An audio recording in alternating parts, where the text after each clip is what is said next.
আপনারা আছেন ইনফোজা নিশি খবরে। বিদেশে পলাতক ফয়সাল করিমের ভিডিও খতিয়ে দেখছে পুলিশ। শহীদ শরীফ ওসমান হাদি হত্যা মামলার প্রধান আসামি ফয়সাল করিম মাসুদের যে ভিডিও সামাজিক যোগাযোগ মাধ্যমে ছড়িয়ে পড়েছে তা খতিয়ে দেখা হচ্ছে বলে জানিয়েছেন ঢাকা মহানগর পুলিশ ডিএমপির কমিশনার শেখ মোহাম্মদ সাজ্জাদ আলী।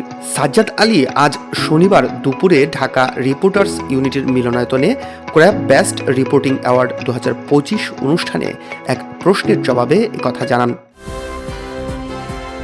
হাদিকে খুন করতেই ফয়সালকে জামিনে বের করা হয়েছিল। শরীফ ওসমান হাদিকে খুন করতেই ফয়সালকে জামিনে বের করা হয়েছিল বলে দাবি করেছেন ইনকিলাব মঞ্চের ঢাকা বিশ্ববিদ্যালয় শাখার মুখপাত্র ফাতিমা তাসনিম ঝুমা। শনিবার সামাজিক যোগাযোগ মাধ্যম ফেসবুকে এক পোস্টে তিনি এসব কথা লিখেন।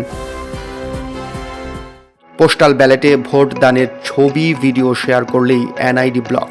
পোস্টাল ব্যালটে ভোটদানের ছবি বা ভিডিও সামাজিক যোগাযোগ মাধ্যমে শেয়ার করলেই সংশ্লিষ্ট ভোটারের জাতীয় পরিচয়পত্র ব্লক করা সহ শাস্তিমূলক ব্যবস্থা গ্রহণ করা হবে। নির্বাচন কমিশন সূত্রে এ তথ্য জানা গেছে। ভোট দেওয়ার তথ্য বা ব্যালটের ছবি বা ভিডিও চিত্র সামাজিক যোগাযোগ মাধ্যমে শেয়ার করা আইনত দণ্ডনীয় অপরাধ। মাদুরোকে তুলে নিয়ে নতুন যুদ্ধে মাতলেন ট্রাম্প। নতুন বছরের শুরুই হলো নতুন এক যুদ্ধ দিয়ে।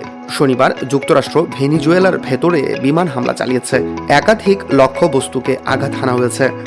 মার্কিন প্রেসিডেন্ট ডোনাল্ড ট্রাম্প দাবি করেছেন ভেনিজুয়েলার প্রেসিডেন্ট নিকোলাস মাদুরো এবং তার স্ত্রীকে গ্রেপ্তার করে দেশ থেকে বের করে আনা এই হামলাগুলোর কার্যত একটি শাসন পরিবর্তনের অভিযান বলেই মনে হচ্ছে। এর আগেও বড়দিনে ট্রাম্প নাইজেরিয়া ও সোমালিয়া বিমান হামলার অনুমোদন দিয়েছিলেন। একই দিনে ভেনিজুয়েলার উপর একটি সিআইডি ড্রোন হামলাও চালানো হয়। ভেনিজুয়েলার সীমান্তে নিরাপত্তা বাহিনী মোতায়েন করল কলম্বিয়া। ভেনিজুয়েলার সাম্প্রতিক পরিস্থিতির প্রেক্ষাপটে দেশটির সঙ্গে থাকা সীমান্ত জুড়ে নিরাপত্তা বাহিনী মোতায়েন করেছে কলম্বিয়া। শনিবার স্থানীয় সময় ভোররাত 3টায় আয়োজিত জাতীয় নিরাপত্তা পরিষদের এক জরুরি বৈঠকের পর এই সিদ্ধান্ত নেওয়া হয়েছে বলে জানিয়েছেন কলম্বিয়ান প্রেসিডেন্ট ওলাস্তোভো পেত্রো। কাতার ভিত্তিক সংবাদ মাধ্যম আল জাজিরা এ খবর জানিয়েছে। এটি ভারতের হিন্দুদের জয়। মুস্তাফিজকে আইপিএল থেকে বাদ দেওয়ার পর বিজেপি নেতা। বাংলাদেশের মুস্তাফিজুর রহমানকে আইপিএল থেকে বাদ দেওয়ার সিদ্ধান্তে ভারতীয় ক্রিকেট বোর্ড বিসিসিআইকে ধন্যবাদ জানিয়েছেন ভারতের সরকারি দল বিজেপির নেতা ও ধর্মীয় গুরুরা।